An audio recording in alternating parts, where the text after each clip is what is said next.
ഇന്ന് കാണിക്കുന്നത് നല്ലൊരു ഒഴിച്ചുകറിയുടെ റെസിപ്പിയാണ്.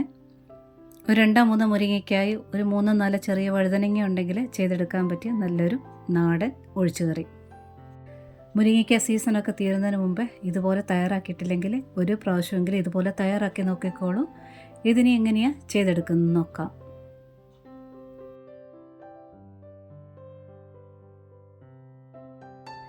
ഞാനിവിടെ 3 മുരിങ്ങയ്ക്ക അവിയലിന് കട്ട് ചെയ്യുന്നതിലും നീളം കുറച്ച് കുറവായിട്ട് കട്ട് ചെയ്തെടുത്തിട്ടുണ്ട്.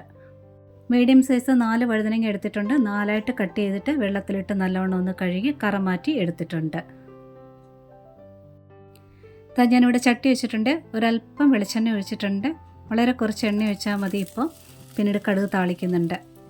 വഴുതനങ്ങയും മുരിങ്ങയ്ക്കയോടെ ചേർക്കുക. ഇതിനെ ഒരു 1-1.5 മിനിറ്റ് നേരത്തോളം ഒന്ന് വഴറ്റിയെടുക്കുക. ഇവിടെ മുരിങ്ങയ്ക്കയുടെ തോല് ഞാൻ ചീകിയിട്ടില്ല. ഇതിന് കനക്കുറവാണ്. നല്ല കട്ടിയുള്ള തോലാണെന്നുണ്ടെങ്കിൽ നല്ലവണ്ണം ഒന്ന് ചീകി എടുക്കുക. കത്രിക്ക കുറച്ച് വലുതായിട്ടാണ് അരിഞ്ഞ് ചേർക്കേണ്ടത്. മുരിങ്ങയ്ക്ക വേകുന്ന സമയം കൊണ്ട് കത്രിക്കയും വേകണം. ആ ഒരളവിൽ സൈസ് കണക്കാക്കി കട്ട് ചെയ്തെടുക്കുക. ഇതായിട്ടുണ്ട്. വഴുതനങ്ങയുടെ കളറൊക്കെ അല്പം ഒന്ന് മാറിയിട്ടുണ്ട്. ഇനി ഇതിലോട്ട് പൊടികൾ ചേർക്കാം. ഇതുപോലെ ഒരു 3/4 സ്പൂണോളം മുളക് പൊടി ചേർക്കുക. കൂടെ തന്നെ മല്ലിപ്പൊടി ചേർക്കുക. മുളക് പൊടിയേക്കാൾ ഒരല്പം കുറവായിട്ട് മല്ലിപ്പൊടി ചേർക്കുക. തീയെ കുറച്ചിട്ടുകൊണ്ട് ഇതൊരു 30-40 സെക്കൻഡ് നേരത്തേന് പൊടികളൊക്കെ ചൂടാകുന്ന രീതിയിൽ ഒന്ന് ഇളക്കിയെടുക്കാം. തീ കുറച്ചിട്ടാൽ മതി. ചട്ടിക്ക് നല്ല ചൂടുണ്ടല്ലോ. പിന്നെ വഴുതനങ്ങ വാങ്ങുമ്പോൾ വയലറ്റ് കളറിലെ വഴുതനങ്ങ വാങ്ങി ചേർക്കാനായിട്ട് നോക്കുക. അതിനാണ് കൂടുതൽ ടേസ്റ്റ്. സാമ്പാറിൽ അത് ചേർക്കുമ്പോഴാണ് കൂടുതൽ ടേസ്റ്റ്. പൊടിയൊക്കെ ഒന്ന് ചൂടായിട്ടുണ്ട്. ഇനി ഇതിലോട്ട് വേകാൻ പാകത്തിന് വെള്ളം ഒഴിക്കുക. കഷ്ണത്തിൻ്റെ മുകളിൽ വെള്ളം നിൽക്കുന്ന രീതിയിൽ ഒഴിക്കുക. ഇനി ഇതിലോട്ട് പച്ചമുളക് 2 ചേർക്കുക. കൂടെ 2 മീഡിയം സൈസിലെ തക്കാളി എടുത്തിട്ടുണ്ട്. തക്കാളി ചേർക്കുമ്പോൾ പുളിയുള്ള തക്കാളി ചേർക്കുക. ഇനി ഇതിലോട്ട് കുറച്ച് ഉപ്പ് ചേർക്കുക. പോരെങ്കിൽ പിന്നീട് ചേർക്കാം. കുറച്ച് മഞ്ഞൾപ്പൊടി കൂടി ചേർക്കുക. ഇനി കുറച്ചേറെ കറിവേപ്പിലയും ചേർക്കുക. ഇനി നല്ലവണ്ണം ഒന്ന് മിക്സ് ചെയ്തതിന് ശേഷം മൂടി വെച്ച് വേവിക്കണം. പിന്നെ മുരിങ്ങയ്ക്ക കഷ്ണങ്ങളാക്കിയിട്ട് പിളർത്താതെ ഒന്ന് കീറണേ. പകുതി വരെ ഒന്ന് കീറി വെച്ചിട്ട് വേണം ചേർക്കാനായിട്ട്. ഞാനങ്ങനെ കീറിയിട്ടുണ്ടത്.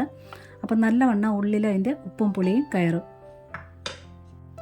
ഇനി ഇതൊന്ന് മൂടി വെച്ച് വേവിക്കാം. മുരിങ്ങയ്ക്കായും കത്രിക്കായും എല്ലാം നല്ലവണ്ണം ഒന്ന് വെന്ത് വരട്ടെ. ഇത് വെന്തിട്ടുണ്ട്. മുരിങ്ങയ്ക്ക നല്ല സോഫ്റ്റായിട്ട് വെന്തിട്ടുണ്ടോ എന്ന് ചെക്ക് ചെയ്യുക. അതിന് ശേഷം വേണം അരപ്പ് ചേർക്കാനായിട്ട്. നിങ്ങളിപ്പോൾ ഇതിൽ ചേർക്കുന്നത് നീളത്തിലുള്ള പച്ചയോ വയലറ്റോ വഴുതനങ്ങയാണെങ്കിൽ ഈ സമയം കൊണ്ട് വെന്തലിന്ന് പോകും. ഇതിൽ കറിക്ക് കൂടുതൽ ടേസ്റ്റ് ഉണ്ട വഴുതനങ്ങ തന്നെയാണ്. അഥവാ നീളം വഴുതനങ്ങ ചേർക്കുന്നെങ്കിൽ മുരിങ്ങയ്ക്ക അല്പം ഒന്ന് വെന്തതിന് ശേഷം അരിഞ്ഞ് ചേർക്കുന്നതായിരിക്കും നല്ലത്. അതുപോലെ തന്നെ പുളിയുള്ള റൗണ്ട് ഷേപ്പിലെ തക്കാളി ചേർക്കുക. ഓവൽ ഷേപ്പിലെ ഹൈബ്രിഡ് തക്കാളി ചേർക്കാതിരിക്കുക. ഇനി ഇതിലോട്ട് ഒരരപ്പ് ചേർക്കാനുണ്ട്. ഇനി അരപ്പിൽ എന്തൊക്കെ ചേർക്കാമെന്ന് നോക്കാം. തേങ്ങ എടുത്തിട്ടുണ്ട്. 1 കപ്പും കൂടെ ഒരു 2 സ്പൂണൂടുണ്ട് തേങ്ങ. ഇതിലോട്ട് ഒരു 3 വെളുത്തുള്ളി ചേർക്കാം. ചുവന്നുള്ളി 2-3 ചേർക്കാം.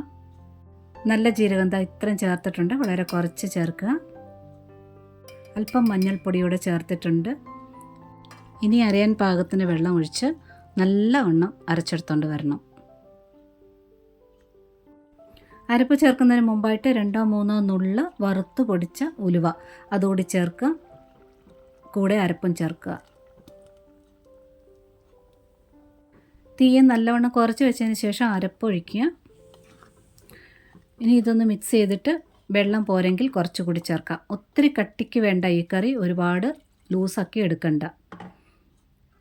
മിക്സഡ് ജാറിൽ കുറച്ച് വെള്ളം കൂടി ഒഴിച്ച് ചാറൊന്ന് കുറച്ചുകൂടി ഒന്ന് നീട്ടിക്കൊടുത്തിട്ടുണ്ട്. ഈ ഒരു പാകത്തിന് ചാറെടുക്കുക.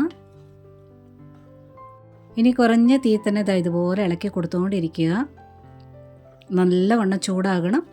വെട്ടിത്തിളപ്പിക്കണ്ട. ഇളക്കിക്കൊണ്ട് തന്നെ ഇരിക്കുക. നല്ലവണ്ണം ആവി പറക്കും.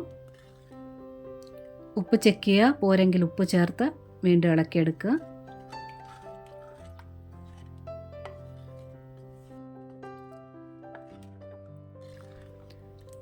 ഇതിപ്പോൾ നല്ലവണ്ണം ചൂടായിട്ടുണ്ട്, നല്ലവണ്ണം ആവി പറക്കാൻ തുടങ്ങിയിട്ടുണ്ട്. ഇനി ഗ്യാസ് ഓഫ് ചെയ്യുക. ഗ്യാസ് ഓഫ് ചെയ്തതിന് ശേഷവും കുറച്ച് സെക്കൻഡ് നേരത്തെ തന്നെ ഇളക്കിക്കൊണ്ടിരിക്കണം, ആ ചൂടൊന്ന് കുറയ്ക്കാൻ വേണ്ടി.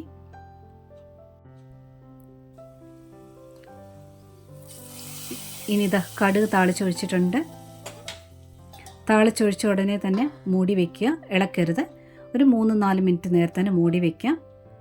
പിന്നെ കടുക് താളിക്കുന്നതിൽ കടുക്, ഒരു 2 നുള്ളി കായപ്പൊടി, ചെറുള്ളി, കറിവേപ്പില, വറ്റൽമുളക് മൂപ്പിച്ചതിന് ശേഷം ഗ്യാസ് ഓഫ് ചെയ്ത് ഒരല്പം കാശ്മീരി മുളക് പൊടിയുടെ ചേർത്ത് ഇളക്കിയെടുത്തതാണ്.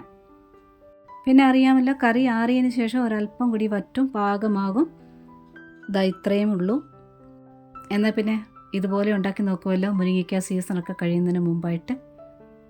പിന്നെ ഈ റെസിപ്പി ഇഷ്ടപ്പെട്ടിട്ടുണ്ടെങ്കിൽ ഒരു ലൈക്ക് തന്നൊന്ന് സപ്പോർട്ട് ചെയ്തേക്കണേ. കൂടെ തന്നെ കൂട്ടുകാർക്കൊക്കെ ഷെയർ ചെയ്ത് കൊടുക്കാനും കമൻറ്റ് തരാനും ഹൈപ്പ് തന്ന് സപ്പോർട്ട് ചെയ്യാനും മറക്കരുത്. സബ്സ്ക്രൈബ് ചെയ്യാതെ കാണുന്നവരുണ്ടെങ്കിൽ ഒന്ന് സബ്സ്ക്രൈബ് കൂടെ ചെയ്തേക്കണേ. നോട്ടിഫിക്കേഷൻ ബെൽ ബട്ടണിൽ ഓൾ ഓപ്ഷൻ ഒന്ന് ടിക്കാക്കി ഇടാനും മറക്കരുത്. അപ്പോഴാണ് പുതിയ വീഡിയോയുടെ നോട്ടിഫിക്കേഷൻ നിങ്ങൾക്ക് വേഗം എത്തിച്ചേരുക. ഒരുപാട് സ്നേഹത്തോടെ താങ്ക്സ് ഫോർ വാച്ചിങ്.